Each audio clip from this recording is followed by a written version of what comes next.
I was 20 years sober and I couldn't have a healthy conversation about money. I had no idea how to save or pay my bills on time or go on a weekend ski trip. That was just beyond my understanding, how somebody could save money for a trip.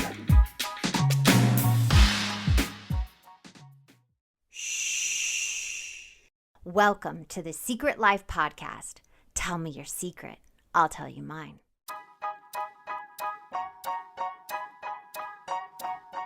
The best way to support the show is to subscribe and share. If you haven't left a review or ratings on iTunes, please do. It helps more people find our show. And if you want to be on it, please shoot me a note at secretlifepodcast@icloud.com. Welcome to Secret Life Podcast. I'm Brianne Davis. Today I'm pulling back the curtains of all kinds of human secrets. We'll hear about what people are hiding from themselves or others. You know those deep, dark secrets you probably want to go to your grave with?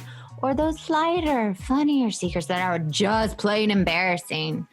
Really, the how, what, when, where, and why of it all. Today, my guest... Ooh, the time has come. My guest today is Mark. Now, Mark, I have a question for you. Yes, Brianne. Dun, dun, dun. What is your secret? Oh, is that what we were talking about today? I didn't realize. So my secret is, I would say that everyone that knows me knows that I've been sober for 32 years. It's something that I'm very vocal about, both in person and on social media. But what most people don't know is that I'm also a recovering underearner. Yeah. Yeah, you are. Yeah, I am. But here's the thing. Anybody that's listening, obviously this is my partner. He's the other half of Secret Life. And we've been wanting to do this episode for a really long time. And Mark and I decided that what happened this week for you to come out with this? Well, this week I celebrated a decade of solvency and recovery from underearning, which means I didn't incur any unsecured debt one day at a time. And unsecured debt is defined as any form of debt that isn't backed by collateral. So for 10 years, I haven't incurred any new unsecured debt one day at a time. Yeah. Just so you know, I know you don't like to mention, you're not supposed to mention a 12-step program, but it is DA, correct? Yes, DA stands for Debtors Anonymous. It's a 12-step program based on the 12 steps of Alcoholics Anonymous. And like in AA, where the only requirement is to not drink one day at a time, the only requirement for Debtors Anonymous is to not incur any new unsecured debt one day at a time. So congrats on your decade. I mean, Thank 10 you. years, that's crazy because it feels like it was just yesterday. And we'll dive into that. But the reason we wanted to have you on is this week you actually kind of announced it on Instagram when you got your decade, just like with my article for HuffPost back in March. And what happened? Well, like I said, I'm very vocal about my sobriety, but I'm not vocal about my recovery from underearning. It's something that, like sex and love or eating, it's very gray. It's like a very gray program. Yeah, it's this gray area because it's something that everybody deals with. Not everybody is an alcoholic. Yeah. Not everybody is a drug addict, but we all have to spend money. We all work. We all have to, like sex and love, we have to have sex and we have to have love. And these are diseases that a lot of people don't quite understand. It's not just this acceptable thing. Yeah. I feel like with alcohol, people are like, yay, congratulations. And all the other ones, they're like, huh? Yeah. I mean, I think that we're so used to seeing that in society, and we all know somebody, that's an alcoholic in our lives, and some of them have gotten sober. And so we sort of understand, there's these programs meetings they go to. Mm-hmm. And it's something that we're all sort of used to. I think when there's other addictions like money, food, sex and love, mm-hmm.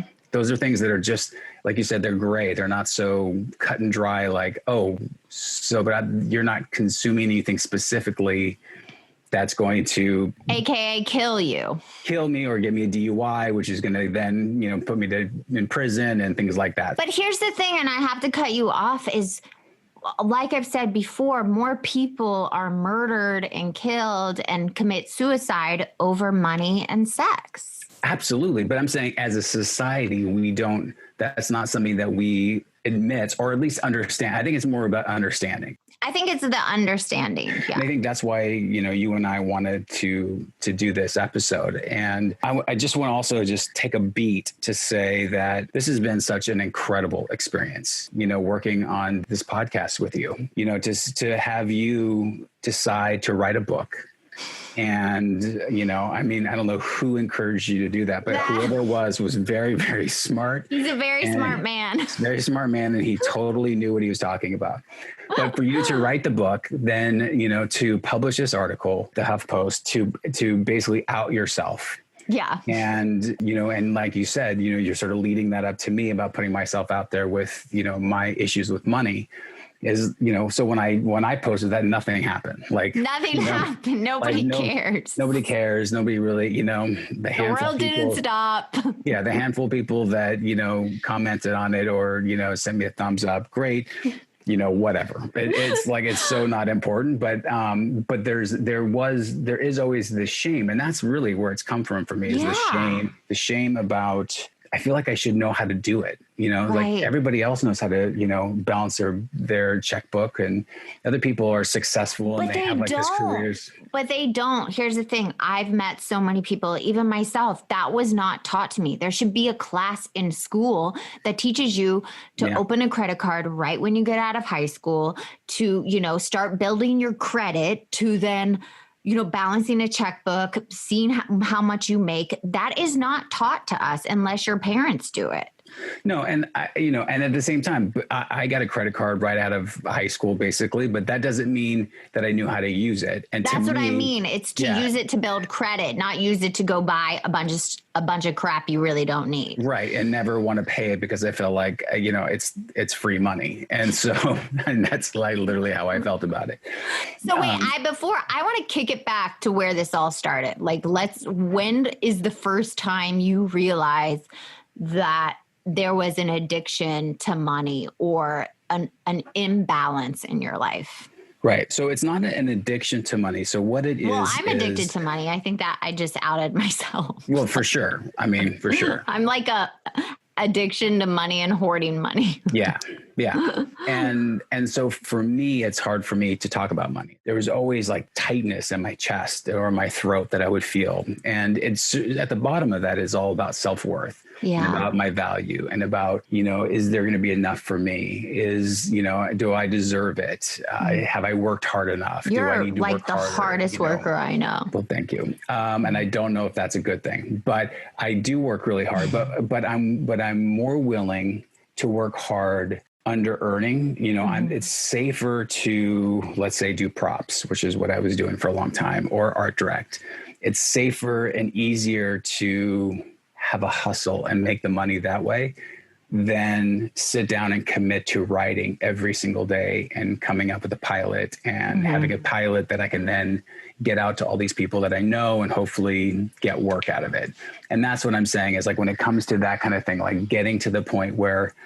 But I feel like we're missing a big thing of your story. Your thing with money started at a really young age. You wanting to make a lot of money, you thought you had to work really hard. But then when you were younger, it was like all this weird twist. And I feel like we're missing that in the story. Right. Yeah, definitely. You asked like, when did I first realize that I had a problem with money? I didn't realize it till much later, till, 15 years ago, 14 years ago, starting to see that I was having some issues with it. Instead, I just thought I just needed to, to get this checked. But I can go back now and look at my life and just say, first of all, my parents, we didn't talk about money. We didn't talk about that kind of stuff. And, my parents got divorced when I was 9. And so up to that point of 9, we lived, in a middle-class family, and my dad was a police officer. So my mom worked 3 jobs sometimes. I was a latchkey kid. We would, get home from the bus and we'd walk back home, and we always had enough. but the neighbors had the bigger boat. They had the bigger house. They had the bigger, the pool in the backyard. So there was always something that, I would look at other people and say, oh, I want that.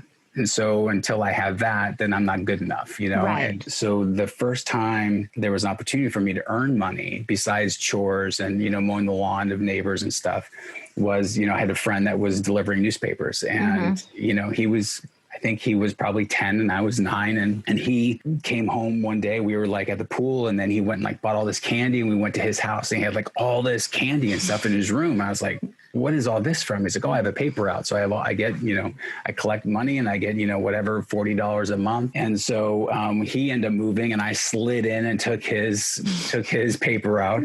And I continued having a paper out from 9 through 15 and a half. Wow. And sometimes I had 3 to 4 routes at the same time. See, you were such a hustler. I was a hustler, but the problem was so I'd collect the money, and at the end of the month, you have to pay this bill. Like they charge you it was at the time, it was like $7 a month.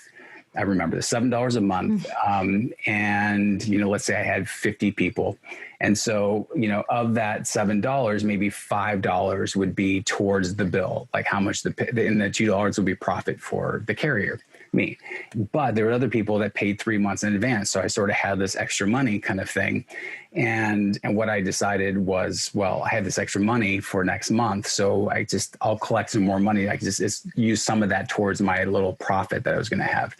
And it just became this thing of just like, trying to catch up every month and kind of catch up. And if I didn't have the money, I'd ask my mom and she would pay for it, or my dad would pay for it, but I think the money somehow made me feel special and made me feel like, and then buying food, or candy and sugar and that kind of stuff was like, a way for me to sort of not feel, sort of numb myself for like all the outside stuff that was going on, sort of this instability with family and stuff and so money was always, in my mind, if I had money, that would somehow fix things, And I think a lot of people, I even think like if I have a certain amount of money, it's going to fix something. I'm going to feel better. I'll feel more secure. Right. But then what happens is you get that amount or you get that thing and then you don't feel secure at all.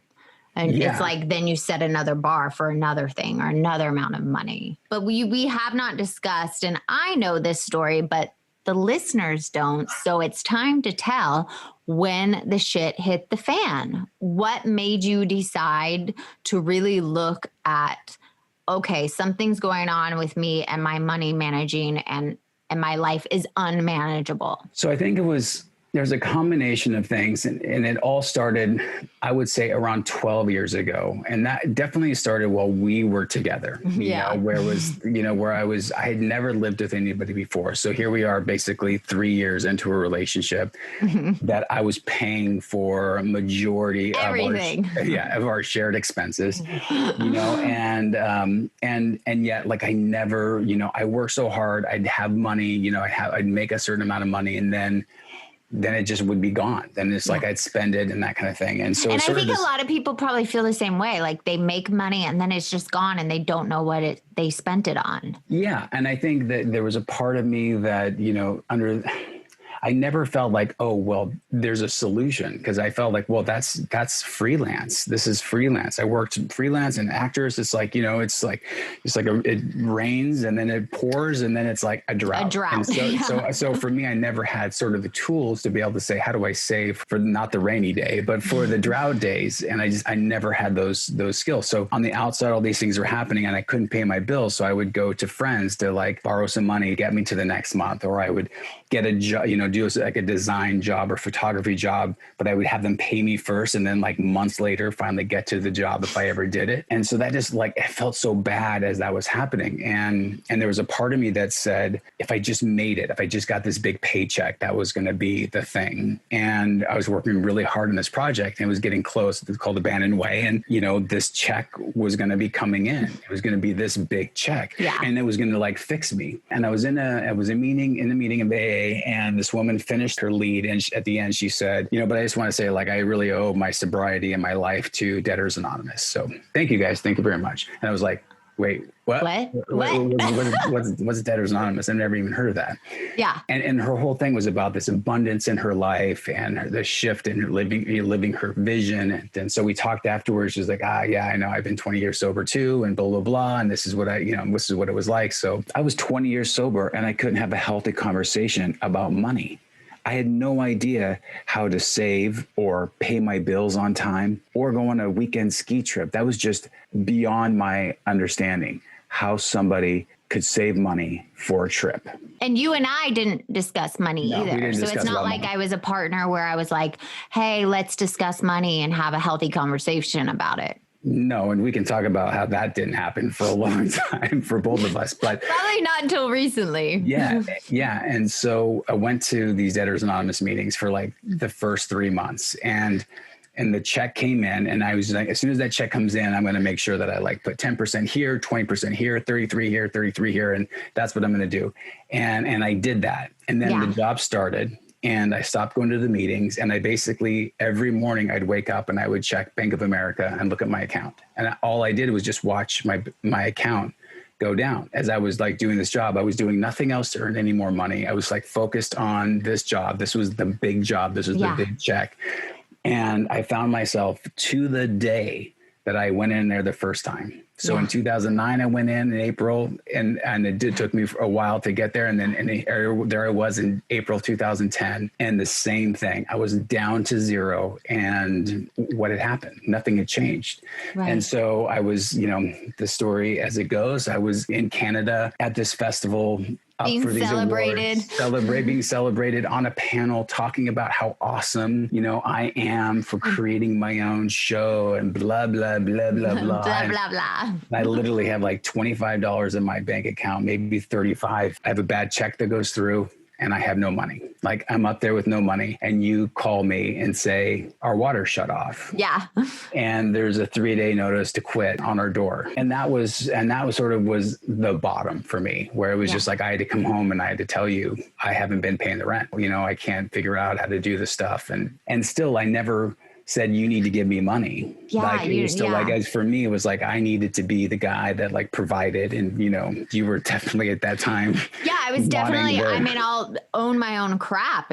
But I was definitely at that time, like, a man has to take care of me, even though I'm capable of taking care of myself and I have enough money. But I always believe like a white knight is going to come in and take care of me and handle all that. And I can hoard my money and like be A-okay. If, I decide to leave or he decides to leave me, it's like a backup plan, which we talk about. It was like I had 1 foot in and 1 foot out. Yeah. And so I think that was like the big shift for me, where I was like, okay, so, a year later, I thought all I had to do was just sort of like separate my money and like have some savings and that would be fine. But nothing changed. I didn't change my behavior. On my desk was just stacked of mail that I never opened. And like, I would only open it when it got to the pink envelope, when it was like, it's like the red writing, like, exactly. This is about to be shut off. Yeah. Living in vagueness, was a way for me to protect myself. It was a way for me to numb out.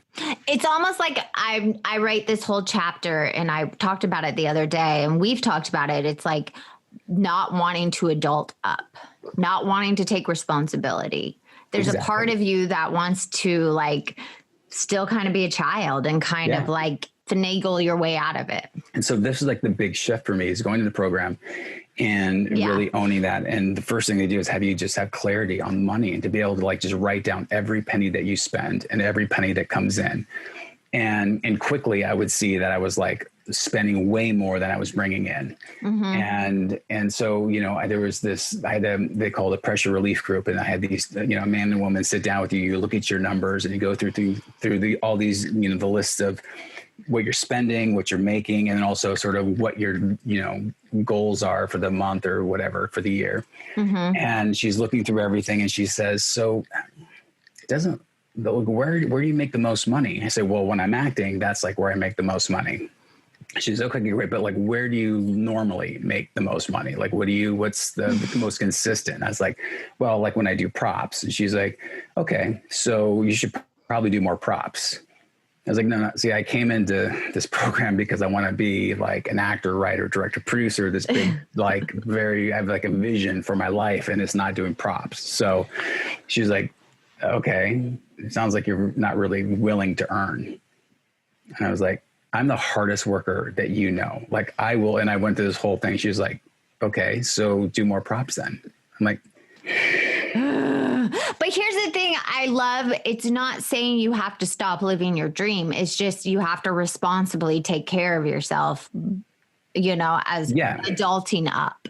Yeah. And so part of understanding how much I was spending was to know that I could either spend less, which I had to obviously at certain places, but also to earn more. And so I had to, look at that and say, wow, I'm really unwilling to earn except in some vision, some dream, some fantasy of some, this big job with a big paycheck. Yeah. And so for the next year, from that time of that pressure relief meeting till the full year later, I had earned more money doing props than I ever had in my entire life. Yeah. Up to that point, I'd also earned more money as an actor than I ever had in my entire life in that year. I'd also earned more as a writer and as a director that whole year than I ever had in my entire life. And I had done more props, right? That was like the thing. And that's the thing that I can keep coming back to every year for 10 years. Is I keep saying, am I willing to earn? So I sort of want to skip forward real quick to last year to sort of just say that, last summer, it's been a challenge. It was a challenging year. It's been challenging since we had a child, It's like everybody said, other people, they cost a lot of money. Yeah. And everybody said, oh yeah, you're going to, they come with a loaf of bread. And I was like, yeah, that's all he came with, like literally a loaf of bread. And that was it. There was like nothing else for us. We were looking at each other going, I thought I was supposed to be working. I thought you were supposed to be working. I thought the money was going to be pouring in, and like last summer it was like, I was down to $2.32 in June. And then in July, I was down to $23. And I don't understand. I'm doing everything I possibly can. I'm willing to earn. And you and I had a conversation. You're like maybe you need to get a real job, like a 9 to 5 or something, because we got to pay for this kid.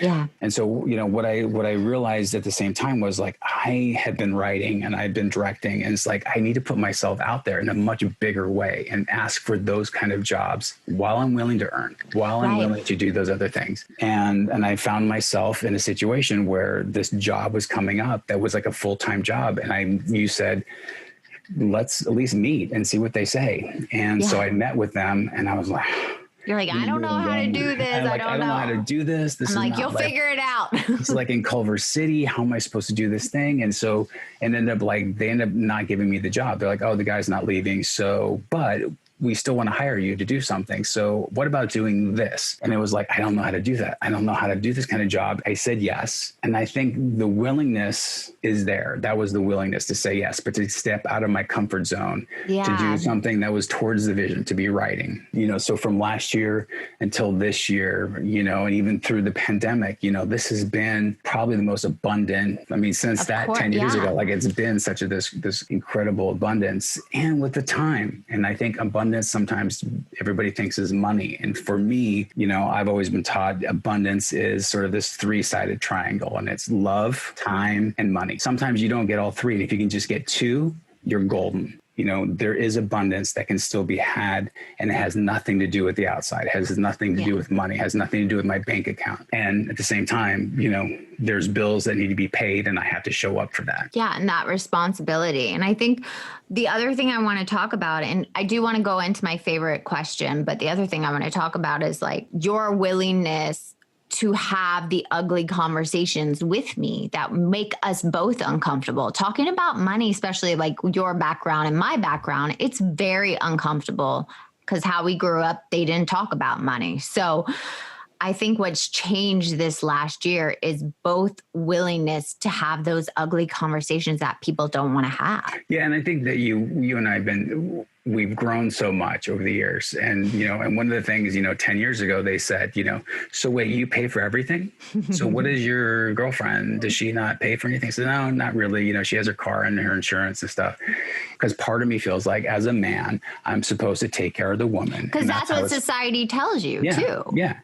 Which we both had warped views of our roles as partners, I feel. Yeah. But don't you think it really changed once we had our child? Oh, that was the next level, for sure. Where it was just sort of like, we're partners. That's how it is now. We're a family. This is our money is towards him. But, within a year of you having to pay way more, it was sort of like, I need to step up. Like, it doesn't feel an equal thing. And so that was where the next shift for me was like, am I willing to earn, not just doing those things that I can do easily, but to be uncomfortable. I think it's like the willingness to earn and be uncomfortable. I think people are so afraid of being uncomfortable, but to get uncomfortable is where the growth is. Don't you believe that? Oh, if you're not uncomfortable on a daily basis, you're not even close to changing or achieving any sort of goals or dreams that you have. Because I have to say right now, even this conversation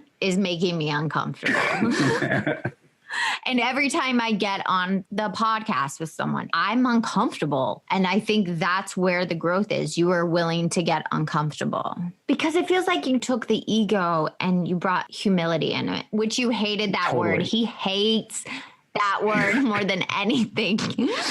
I always thought that I was humble. That's the thing. It's like, I thought I was like this humble guy, but really there was a part of me that had so much shame wrapped up into it. And the humility to be able to say like, I don't have it all together. And I think that is not enough to be happy, joyous, and free and secure when we have the job and we have the money in the bank. We have to be okay when we don't have it. And I'm fortunate that I have you and that you and I have this amazing relationship that, having this recovery that you have and then me having my recoveries, that's our gift. Our greatest weakness is our biggest strength, And so to have a partner that I can say, hey, this is where I'm at is huge, and to support each other and to feel like we both have each other's back. It's this world that we've created from recovery, from the humility of our stuff. So, and I love you saying that. And it means a lot because 16 years together, we've worked really, really hard. And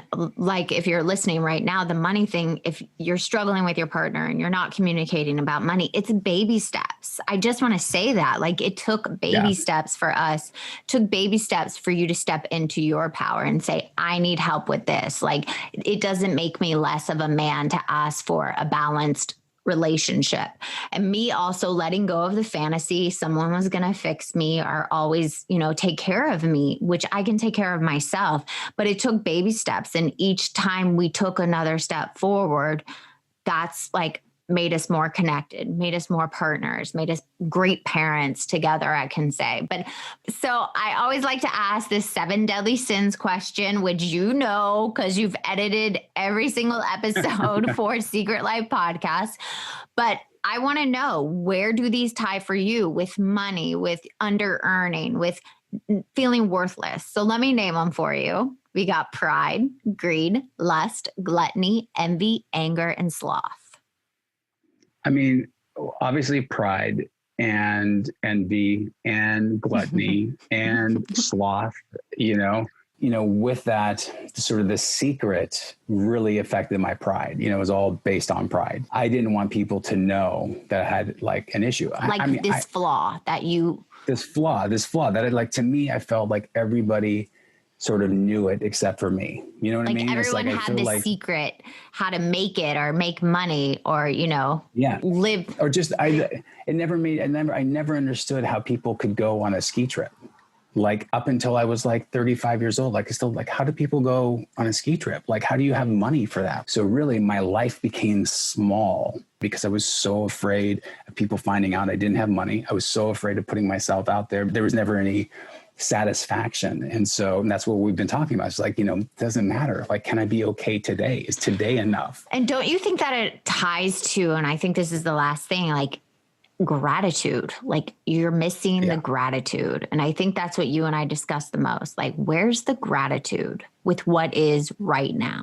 Yeah. I mean, gratitude that's to me, my foundation. It's there on a daily basis. Yeah. Well, my last question for you is, if anybody's listening and they're struggling with their self-worth or not making enough money or wanting to live this dream, but also can't pay their bills, like, what would be your advice for them? What I hear every episode, you got to ask for help. Is that, admitting that you need help, I think is like the first step. It's like the first step to anything, to be able to say like, something isn't working. Yeah. This isn't working for me.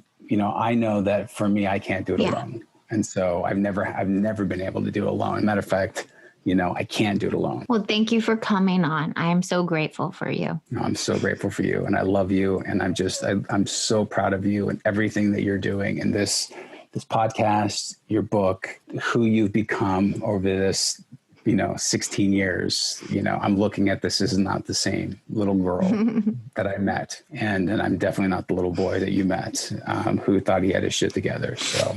And I'm so proud that you came on and spoke your truth, especially after receiving your 10 years, because you are the other part of Secret Life that people don't get to see. They get to hear my voice and see me, but you put in just as much work, and this means so much to you, and you edit, and these are stories you want to tell also to help other people. And that's why we do it. So if you're listening and you're struggling, please reach out to us. We've been there. We've either heard it, gone through it, done it ourselves. So please email us at secretlifepodcast@icloud.com. And until next time.